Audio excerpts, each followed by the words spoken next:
주의 말씀은 내 발의 등이요 내 길의 빛이니이다. 아멘.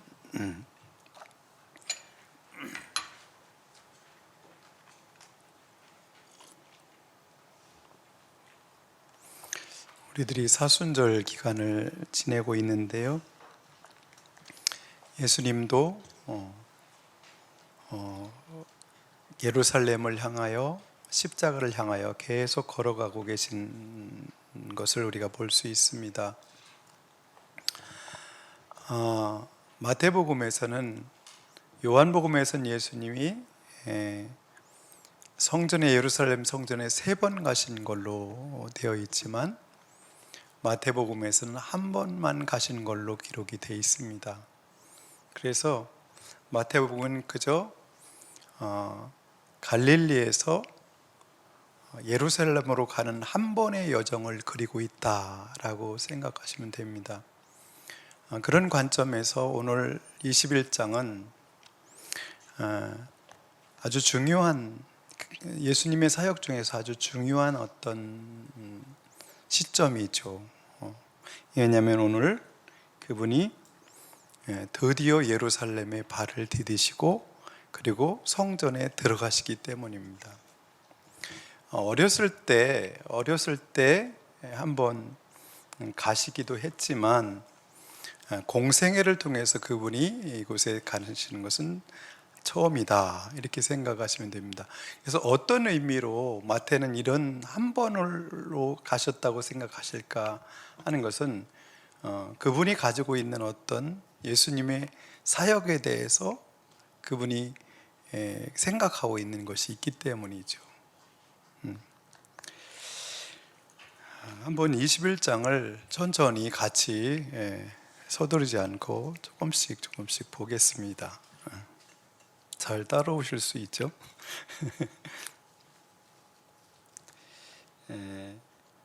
21절 이렇게 말하죠. 예수와 그 제자들이 예루살렘에 가까이 이르러.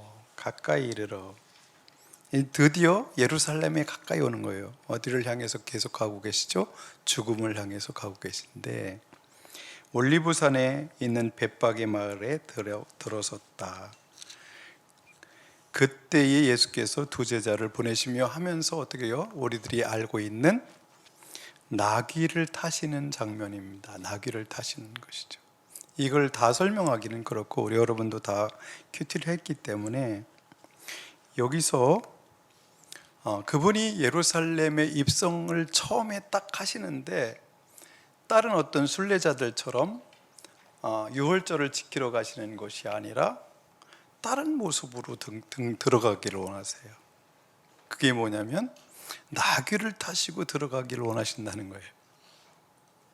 근데 그 나귀를 타시고 들어간다는 것이 지금까지 그분이 짐승을 탔다든지 자동차를 탔다는 이런 게 기록이 없는데 처음으로 의도적으로 이거를 타시고 있는 거죠. 이것은 뭘 뜻하는데요? 5절에 가보면 시온의 딸에게 말하여라. 보아라, 내 임금이 내게로 오신다. 그는 온유하시어 나귀를 타셨으니 어린 나귀 곧 멍에 매는 짐승의 새끼다, 그러세요. 이것은 스가랴서 9장 9절에 예언된 누구예요? 예언된 그 나귀를 탄 다윗의 후손, 다윗같이 와서, 다윗 같은 왕으로 와서 이스라엘을 구원하실 분으로 스가랴서가 예언하신 그분이라는 것을 드러내시기 위함이에요. 그러니까 여기서는 뭐라고 표현해요? 내 임금이 내게로 오신다. 예수님은 임금으로 자기 궁궐인 하늘에서 오신 하나님이기 때문에 그분의 궁궐은 성전이죠. 그죠? 왕이 거하는 궁궐이 아니라 성전이기 때문에 그 성전을, 예루살렘 성전을 향해서 그 나귀를 타고 들어가시는 거예요. 스가랴가 예언했던 바로 나귀를 탄 그 왕이다, 그 얘기죠. 그때 당시에 로마의 황제들이 타는 것들은 나귀가 아니라 어때요? 새끼 나귀가 아니라 아주 준마죠.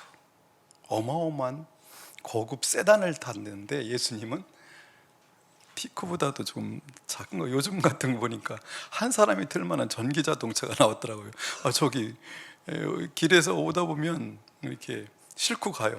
저거 2명 탈 수 있나 할 정도로 작은 차들이 있더라고요. 예수님은 마치 그런 작은 차를, 뭐 스쿠터를 타시는 것처럼 그런 걸 타시는 겸손하신 왕으로 오십니다. 근데 여기서 문제가 생겼습니다. 조용히 그렇게 들어가실 수 있었을 것 같은데 그게 아니라 큰 소동이 일어납니다. 사람들이, 예수님이 유월절을 지키러 오는 사람들이 예수님이 가시는 거기에 자기 옷을 벗어서 전부 깔아놓는 거예요. 막.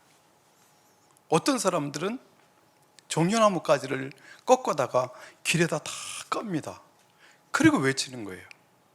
호산나, 다윗의 자손으로 오시는 이여, 호산나, 우리를 구원하소서, 다윗의 자손으로 오시는 이여라고 외칩니다. 다윗의 자손이라는 의미가 어떤 것인지 여러분 아시잖아요, 그죠? 다윗 같은 왕을 그들은 기대해요. 계속해서 역사 속에서 그들은 어려움을 당하는데 다윗 같은 왕, 솔로몬 같은 왕이 와서 그 나라를 회복하기를 바라요. 예수님께서 부활하시고 사도행전에 보면 승천하시기 전에 제자들이 묻는 것도 그것이에요. 이스라엘을 회복하심이 바로 이때입니까? 라고 제자들도 그때까지, 부활하신 후에 승천하기 전까지 뭘 기다려요? 이스라엘 나라를 회복하는 것을 기대해요. 그분이 세우시려고 하는 나라를 기대하는 것이 아니라 이스라엘 나라를 회복하시는 걸 기대해요. 그때까지. 지금 이 백성들이 그거예요. 바로 이스라엘 나라를 회복하실 그 다윗의 왕, 다윗의 후손이 오기를 기대하는 것이죠. 그래서 그들은 오늘 예수님을 누구로? 왕으로, 구원자로, 예언되었던 메시아로 그들은 막 외치고 소리치는 것이에요. 예수님은 메시아로, 왕으로 성에 들어가십니다. 근데요, 지금 이미 기득권자인 왕이 있고 성전에 주인같이 앉아있는 제사장들이 있어요. 그곳을 사람들이 막 환호하는 가운데 왕이라고 해서 다윗의 이름으로 오는 왕이라고 해서 호산나 호산나 하고 막 난리를 치면서 들어가면 어떤 일이 일어날 것 같아요, 여러분? 모두가 그렇게 무리들처럼 환영하면 좋겠는데 이미 그 자리를 왕으로 앉아있는 그 사람들이나 기득권을 가지고 있는 사람들에게는 이게 어떻게 느껴질까요? 이 문제예요. 그것이 이제 10절 가보면 예수께서 예루살렘에 들어가셨을 때에 온 도시가 들떠서 물었다. 그래서 이 들떠서라는 단어를 제가 헬라어로 보니까 이 들떠서라고 표현하기엔 너무 약하게 표현한 거예요. 이것은 땅이 진동하다는 얘기예요. 지진을 통해서 땅이 막 흔들리는 현상을 뜻해요. 이런 단어가, 비슷한 단어가 한 번 또 떴었는데 여러분 언제죠? 마태복음에서 한 번 이런 표현을 한 적이 있어요. 누가? 그 동방 박사들이 와서 헤로당한테 와서 말하죠. 이스라엘의 왕으로, 유대인의 왕으로 나시니까 어디 있느냐라고 물었을 때 온 성이 소동했다고 그랬어요. 같은 단어는 아니에요. 같은 단어는 아니에요. 그럼에도 불구하고 그런 의미인 거예요. 왜 그들은 소동했어요? 헤롯과 그의 무리들은 자기들이 왕으로 앉아 있는데 자기의 왕의 자리가 위태로워할까 봐, 무너질까 봐 소동한 거예요. 그냥 사람들이 웅성웅성하는 정도가 아니에요. 그것이 아니라는 것이죠. 지금 마태는 들떠서라고 표현하려고 한 게 아니에요. 기득권자들은, 그러니까 유월절을 지키러 들어가는 사람들은 호산나 호산나 다윗의 자손이여 막 환호하지만 예루살렘 성에서, 성전에서 나오는 사람들은 소동하는 거예요. 거기에 이미 힘을, 권세를 잡고 있는 자들은 떨리는 거예요. 흔들리는 거예요. 그러니까 왕의 등장은, 이런 왕의 등장은 그들의 입장에서는 반역으로 보일 수도 있고 세상을 소동케 하고 소란케 하는 일이 될 수 있기 때문에 이 표현을 쓰신 겁니다. 온 도시가 소동하였다. 여러분이 개역개정으로 묵상하신 분은 그렇게 표현되어 있는 거죠. 소동하였다라고 표현되어 있습니다. 그랬더니 예루살렘에서 나오는 사람들은 예수님에 대해서 뭐라고 표현하죠? 이 사람은 누구냐라고 물어요. 이 사람은 누구냐? 유월절을 지키러 들어가는 사람들은 다윗의 자손 호산나 하는데 거기서 나오는 사람들은 뭐라고 표현해요? 갈릴리 나사렛에서 나신 예언자 예수다, 그렇게 표현해요. 나사렛 출신이라는 의미가 공부를 해보면 해볼수록 어떤 의미냐면 에이 촌놈, 그런 얘기. 나사렛에서 무슨 선한 것이 날 수 있어? 청양에서 무슨 선한 것이 날 수 있어? 뭐 이런 거죠. 네? 어디를 음성에서 뭐 어떻게 선한 것이 날 수 있어? 그런 의미예요. 아이고, 어디서 나야 돼요? 다윗의 자손은 어디서 나야 돼요? 예언된 것으로 하면 베들레헴에서 나야 되는데 나사렛에서 났으니까 그는 메시아가 될 수 없다는 표현이에요. 지금 이게 이제 부딪히는 거죠. 호산나 다윗의 자손과 나사렛에서 나온 예언자와 이 생각이 부딪힙니다. 근데 이렇게 하고 그냥 조용히 들어가시면 좋은데 가셔서 하시는 일이 또 뭐예요? 12절, 예수께서 성전에 들어가셔서, 이건 들어가셔서는 어떤 의미일까요? 예수님이 들어가셔서 성전에 들어가셨어요. 하나님의 아들이신 그분이 그분의 집에 들어가셔서라는 의미로 봐야 돼요. 자기 집에 들어가셨더니 성전 뜰에서 팔고 사고 하는 사람들이 다 있어요. 돈을 바꿔주는 사람이 있어요. 비둘기 파는 사람들이 있어요. 여기는 어디를 말하냐면 그때 당시 성전 제사를 외국에서 오는 디아스포라 유대인들이 와서 유월절을 지키려고 하면요, 어디서 양을 준비하고 제물을 준비하고 이런 게 어렵잖아요. 그리고 뭐 유대인의 어떤 동전으로 하나님께 드려야 되는데 이방인의 어떤 형상이 있는 것으로는 하나님께 드릴 수도 없으니까 그것을 그 바로 예루살렘 바로 앞에 감람산이 있는데 거기에 그런 시장이 형성되어 있었어요. 그런데 제사장의 허락 속에서 또 이방인의 뜰에 거기 시장이 하나 또 형성된 거예요.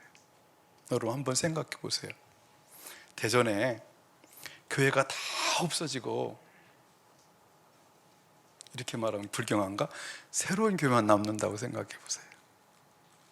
그럼 새로운 교회를 중심으로 시장이 크게 형성될 수밖에 없죠. 그때 당시에 여러분 라마단 기간에 사람들이, 이슬람 축제 때 라마단 기간에 사람들이 얼마나 많이 밟히듯이 오는 걸 보고 계시죠. 그와 같은 현상이 계속해서 절기 때마다 일어나는데, 그때 가장 좋은 몫을 차지하고 장사를 하는 사람들은 돈을 대박으로 버는 거예요. 그러니까 이방인의 뜰에 가게를 낼 수 있는 것을 누가 허락해요? 대제사장이 허락한 사람들, 거기서 들어와서 장사를 하는 사람들은 대제사장들과 이권의 문제에서 어떻게 할까요? 돈을 줄 수밖에 없죠. 주님께서 보니까 그곳에 이것이 뭐라요?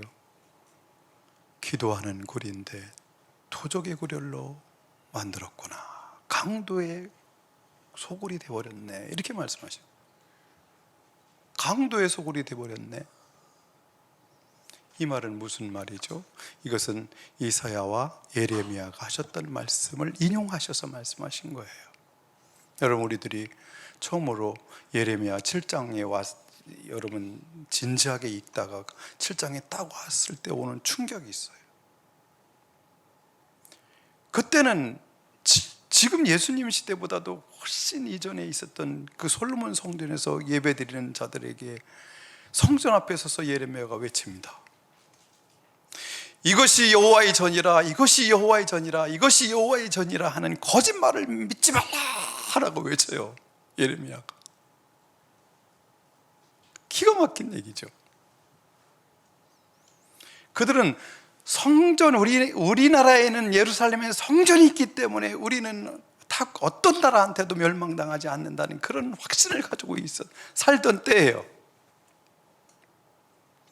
우리는 하나님께서 이 성전에 임재하고 계시기 때문에 우리는 멸망당하지 않는다는 확신하고 있는 그때에 모든 것은 예루살렘 성전 중심에 제사하는 것이 전부였던 그 시대에 예레미야가 외칩니다.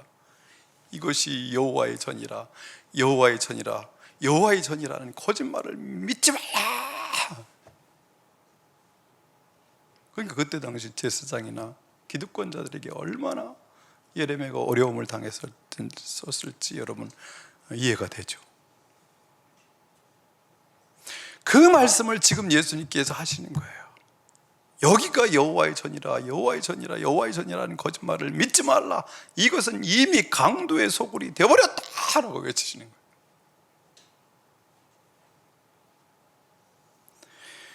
예수님은 세상에 칼을 주러 오셨다, 검을 주러 오셨다고 했는데요, 왜 그런지 여기서 확 드러나죠. 예수님이 지금 성전에 들어가셔서 하시려고 하는 거예요. 막 다 뒤집어 엎고 노끈으로 채찍을 만들어서 막 휘두르고 비둘기를 날려보내고 화가 나셔서 예수님이 평소에 볼 수 없었던 그 모습을 거기서 막 보는 거예요. 내 집에 왔더니 내 집이 강도의 소굴이 되어버렸다는 것이, 내 집이 더러워졌다는 것이죠.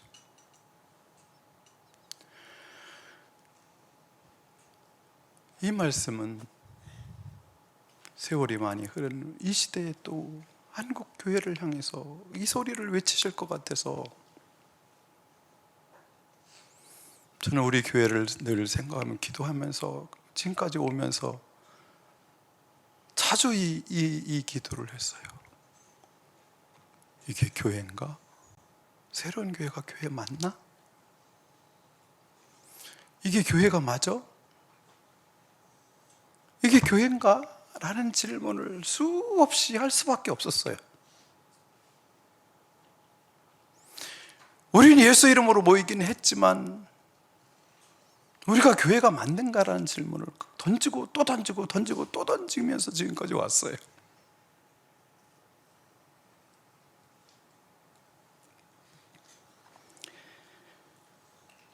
오늘 주님께서 오셔서 그 시대를 흔들어 놓고 계십니다.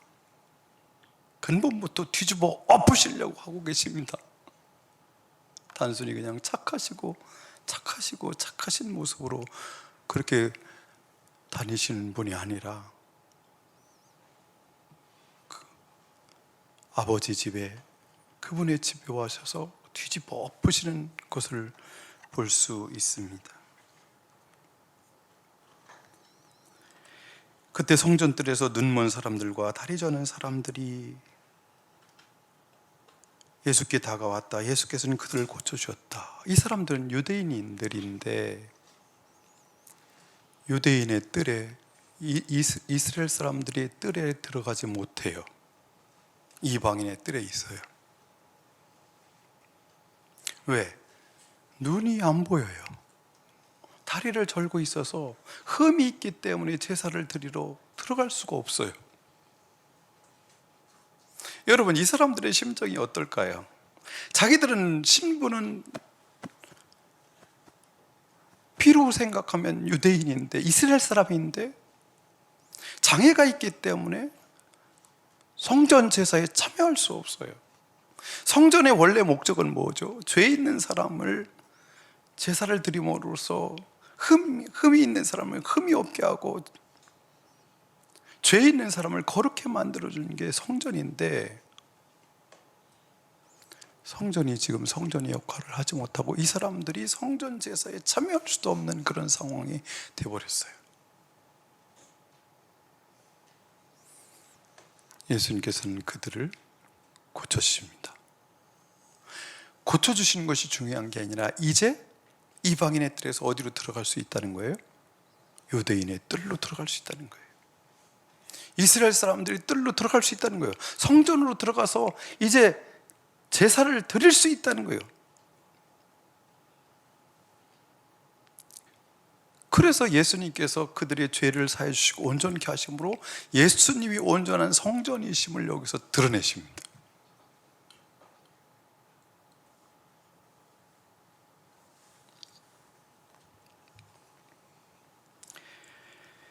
그때 15절에 보면 화가 난 사람들이 있습니다. 대제사장 등들과 율법학자들은 예수께서 하신 여러 가지 놀라우신 일과 또 성전들에서 다윗의 자손에게 호산나 하고 외치는 아이들을 보고 화가 났어요. 지금이에요. 이 사람은 누구냐라는 질문이 계속되고 있습니다. 이 사람이 누구냐? 예수 저 사람은 도대체 누구냐라는 질문을 계속하고 있는 거예요. 그때 대제사장과 율법학자들의 눈에는 어떻게 해요? 호산나 호산나 하는 것을, 예수님한테 하는 것을 예수님이 그냥 받는 걸 보고 화가 나는 거예요. 자기가 메시아라는 거야? 얘기죠. 지가 메시아라는 거야? 지가 하나님이라는 거야? 신성 모독이라는 거죠. 그래서 화가 나는 거예요. 예수님을 보는 두 관점이에요. 한쪽은 어떻게 해요? 군중들은 다윗의 자손이에요. 이 사람들은 어떻게 해요? 그냥 나사렛 사람이에요. 그래서 화를 냅니다. 저렇게 외치는 소리가 안 들리냐? 이렇게 말하는 것이죠.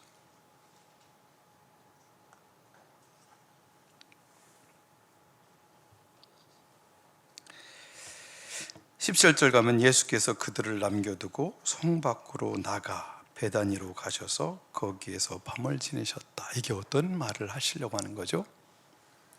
12절, 성전에 들어가셨는데 자기 집에 오셨는데 거기에 머물 곳이 없고 배척을 당하심으로 있을 수가 없어서 거기를 그들을 버려두고 라는 의미예요.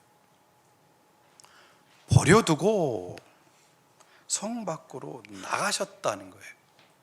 자기 집에 거하지 않고 성 밖으로 나가신 거예요. 그러면 어떻게 해요? 예수님이 하나님이 없는 성전은 성전이 될 수 없고 하나님이 없는 성전이 있는 그 성전 때문에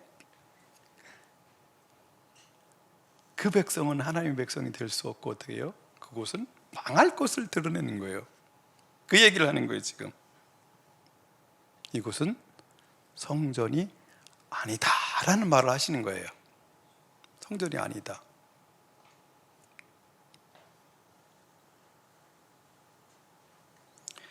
베다니로 가셔서 거기서 밤을 지새셨다. 예수님이 거하시는 곳이 성전입니다. 그 백성들이 성전이고 교회입니다.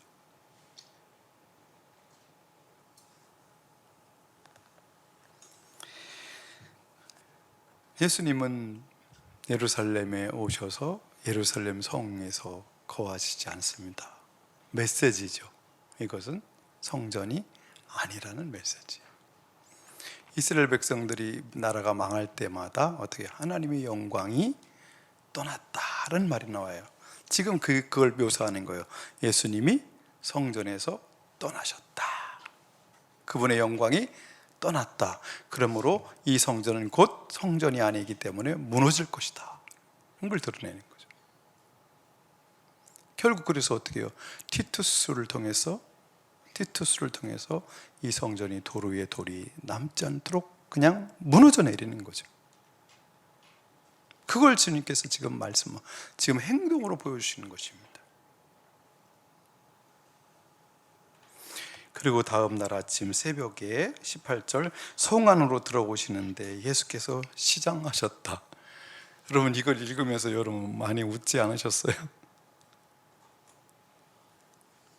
베다니로 가셨으면 아니 거기서 좀 잘 주무시고 먹고 그러셨으면 좋겠는데 아침부터 시장하시면 어떻게 하다는 거예요? 베다니 사람들은 원래 가난해요. 벳박의 베다니가 바로 감난산으로 올라가서 언덕으로 올라가면 바로 벳박이와 베다니가 있어요. 거기 가난한 사람, 그 맞은편에는 성 안에 있는 왕궁과 부유한 사람들이 살고 있는 예루살렘 성 밖의 사람들. 근데 예수님과 제자들을 아침밥을 먹일 수도 없는 사람들이 살고 있어요, 그곳에. 예수님은 늘 그들과 함께 하셔요.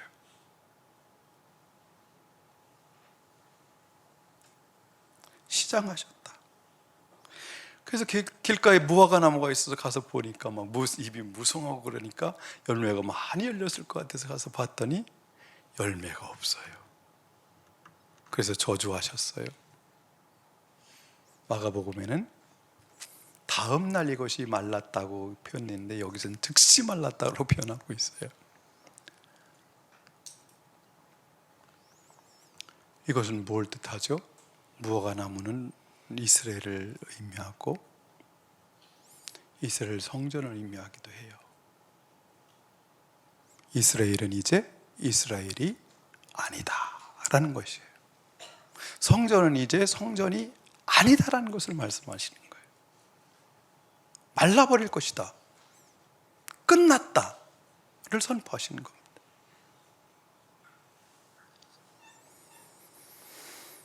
그러면서 기도 얘기가 나와요. 왜 기도 얘기가 여기서 갑자기 튀어나왔을지 여러분 이상하지 않아요? 그것은 13절에 강도의 기도하는 집이라는 말과를 하고 싶었어요. 성전에서 기도하지만 기도가 응답되지 않지만 어떻게 해요? 예수의 이름으로 기도할 때, 기도가 믿음으로 기도할 때 기도가 응답됨으로 그 사람들, 너희 새 성전, 새 교회, 새 이스라엘은 기도하면, 예수 이름으로 기도할 때 응답이 이루어진다, 그 얘기를 하시는 것이죠.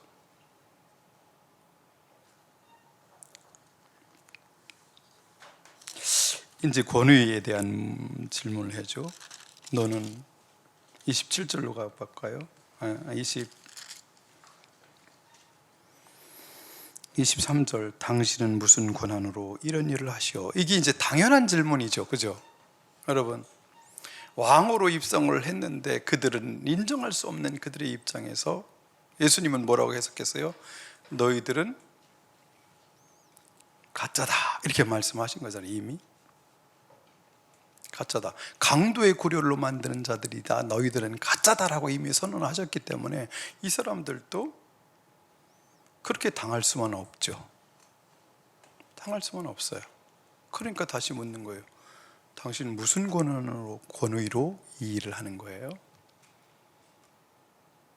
예수님의 권위 누가 줬을까요? 제사장들은 그에게, 예수님에게 권위를 준 적이 없어요. 랍비도 아니에요. 신분이 랍비도 아니에요. 예수님은 누구예요? 목수의 아들이에요. 그러니까 당연한 질문이에요. 당신 신분이 뭐예요? 랍비요? 아니에요. 그들의 입장에서는 이해가 안 되는 부분이에요. 그래서 예수님께서 그들의 질문을 수정해 주시는 거예요. 요한의 세례가 하나님으로부터냐, 하늘로부터냐, 아니면 사람에게부터냐, 이걸 질문해야 된다. 세상으로부터 권위를 받은 것이 중요한 게 아니라 하나님으로부터 권위를 받는 것이 중요하다라는 질문을 하시는 것입니다. 나는 하나님으로부터 권위를 받았다. 세례 요한은 누구로부터 권위를 받았느냐? 누구로부터 권위를 받았어요? 그는 제사장의 아들이었지만 그 사두개인으로서의 모든 것을 던져버렸어요, 세례 요한은. 그래서 더 이상 사두개인이 아니에요. 그는 광야로 가서 살면서 SNF로 광야에서 살았어요. 기도하면서 하나님과의 관계 속에 살았어요. 그러면서 바리새인들과 어떻게 해요? 사두개인들이 올 때 이 독사의 새끼들이라고 막 외쳤어요. 제가 아버지가 속해 있는 사두개파 사람들을 향해서, 대제사장과의 그 무리를 향해서 이 독사의 새끼들이라고 막 외쳐요. 그는 그때 당시 권위가 없어요. 세례 요한도 권위가 없어요. 세상에서 받은 권위가 없어요. 광야에서 외치는 자예요. 그래서 그는 그렇게 말해요. 나는 광야에서 외치는 자의 소리일 뿐이다 라고 말합니다. 그걸 묻는 거예요. 세례 요한의 권위는 하늘에서냐 사람에게서냐? 대제사장들이 우리는 모르겠다. 이게 이제 걸려들까 봐 그런 거거든요. 나도 네 권위가 어디서 왔는지 말하지 않겠다 이러시는 거죠. 그들이 너희들은 세례 요한의 권위를 인정하지 않았다. 근데 그가 사역하는 것을 막진 않았어요. 그죠? 세례 요한이 사역하는 걸 그들은 막지 않았어요. 예수님께서 사역하는 것을에게는 이렇게 반기를 들었지만 그들은 세례 요한이 하는 일은 반기를 듣지 않았어요. 왜일까요? 사가랴의 아들이기 때문일지도 몰라요.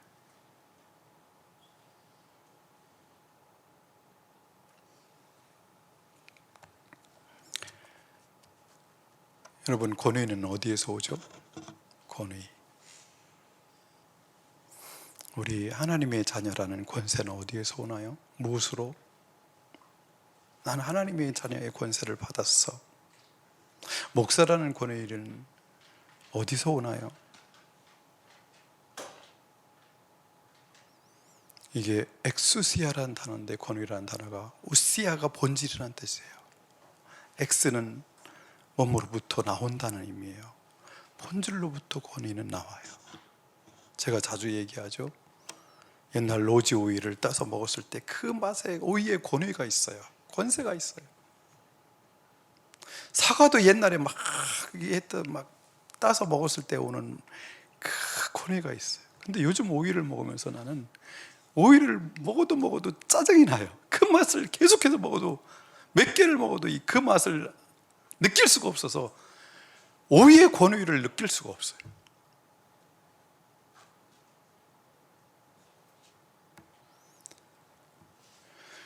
예수님의 권위는 어디서 오죠? 그분이 하나님의 아들이신 것을 무엇이 드러내시죠?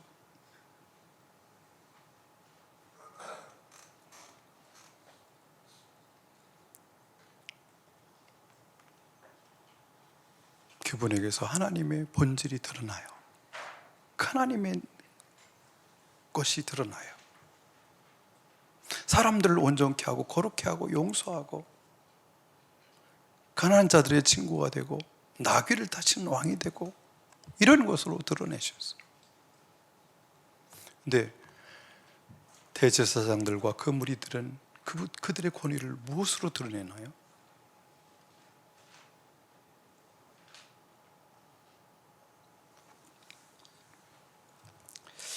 오늘 이 본문은 21장은 이스라엘 백성들과 저와 여러분들은 언약 관계 속에서 하나님의 자녀임의 권세를 드러내려고, 나는 하나님의 자녀입니다, 예수를 믿었기 때문에 하나님의 자녀입니다 이렇게 말하고 싶어 하는데, 마태는 그렇게 바울식으로 말하지 않아요.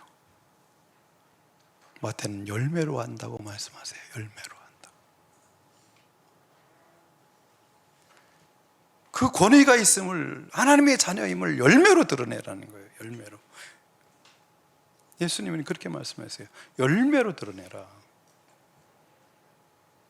할례 받은 것으로 안 된다. 언약으로 안 된다. 너희들에게 그 열매가 나타나지 않는다라는 것입니다.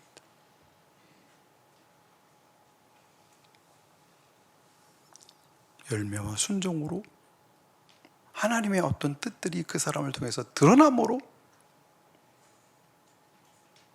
참 무화과 나무임을, 참 성전임을 드러낼 수 있다라고 말씀하시는 것입니다. 그리고 이제 두 비유를 더 말씀하시는데, 무화과 나무 비유, 두 아들의 비유가 나오는데, 여기서도 31절에 보면 이렇게 말합니다. 이 둘 가운데 누가 아버지의 뜻을 행하였느냐, 이것을 물어봐요.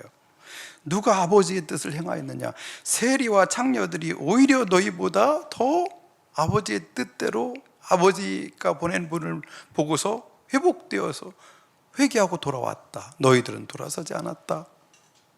이 얘기를 하시는 거예요. 포도원의 소작인의 비유에 이제 들어가네요. 여기서도 뭘 말하죠? 지금 포도원은 뭘 말해요? 이스라엘 말하죠. 주인은 누구를 말해요? 하나님을 말해요. 그러면 소작인들은, 농부들은 누구를 말해요? 지금 대제사장들이죠. 그런데 그들에게 주님께서 하시는 말씀이 뭔가요? 그들은 성전을 자기 것으로 만들기 위해서, 자기 나라를 만들기 위해서 아들을 죽이고 선지자들을 죽이는 자들이라는 것이죠. 그리고 자기 것을 만들어 갑니다. 자기 것으로 만들어 가요. 그래서 예수님이 할 때 모든 사람들이 호산나 호산나 하고 외칠 때 그들은 외칠 수가 없었어요. 왜? 내 거를 빼앗아 갈 것 같은 자가 왔어요. 그 얘기를 하는 거예요. 아들도 성 밖에 나가서 죽일 것이다. 근데 여기서 중요한 메시지를 하시죠. 근데 그 건축자들이 버린 돌이 모퉁이 돌이 될 것이다. 이 말을 왜 하신 것이죠? 왜 하셨어요?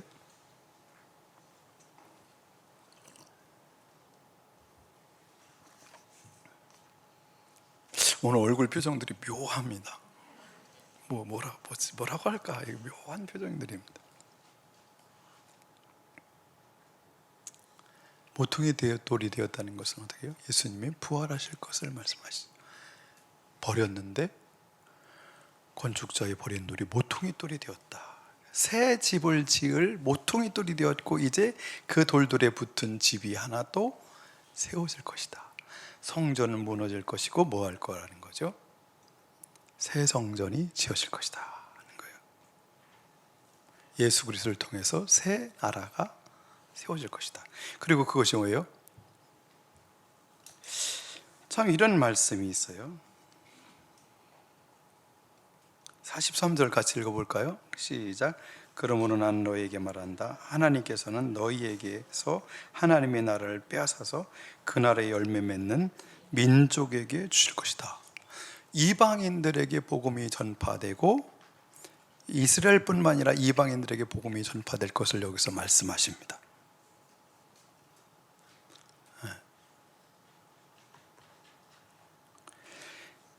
결국 주님께서 여기서 하시고 싶은 메시지는 무엇이죠? 예수님은 그 나라의 왕으로 오셨고 기존에 있는 모든 것들은 허물 것이며 새 나라를 세울 것이다 하는 것이에요. 그리고 그 나라에 들어가는 사람들은 열매로 알게 된다. 열매로 알게 될 것이다 라고 말씀하십니다. 그리고 이제 그 나라를 직접 아들이신 그분이 다스릴 것이고, 그분을 따른 신실한 종들인 12제자와 신실한 제자들을 통해서 세워질 것을 예언하고 계십니다. 기도하겠습니다.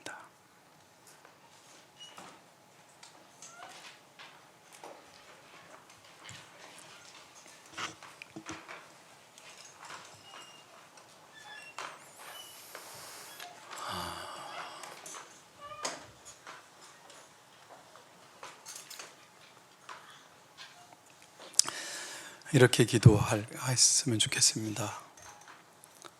우리가 열매 맺는 참 무화과 나무가 되기를 소망합니다. 우리 교회가, 민족의 교회가 이곳은 교회가 아니다, 교회가 아니다, 교회가 아니라는 말을 듣지 않고 이곳은 내가 참 사랑하는 나의 교회다라는 소리를 들었으면 좋겠습니다. 그리고 우리의 삶에 하나님의 자녀로서의 권위를 우리의 열매로 온전히 드러내게 하여 주시옵소서. 기도하시고 마지막으로 이렇게 기도했으면 좋겠습니다. 주님, 우리는 어떻게 사는 것이 열매 맺는 삶인지 잘 모릅니다. 주님의 강력한 은혜로 덮어주셔서 우리를 늘 새롭게 하시고 늘 새롭게 하고 거룩하게 하셔서 열매 맺는 참 무화과 나무가 될 수 있도록 역사하여 주시옵소서.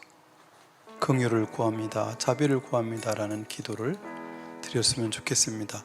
기도하겠습니다.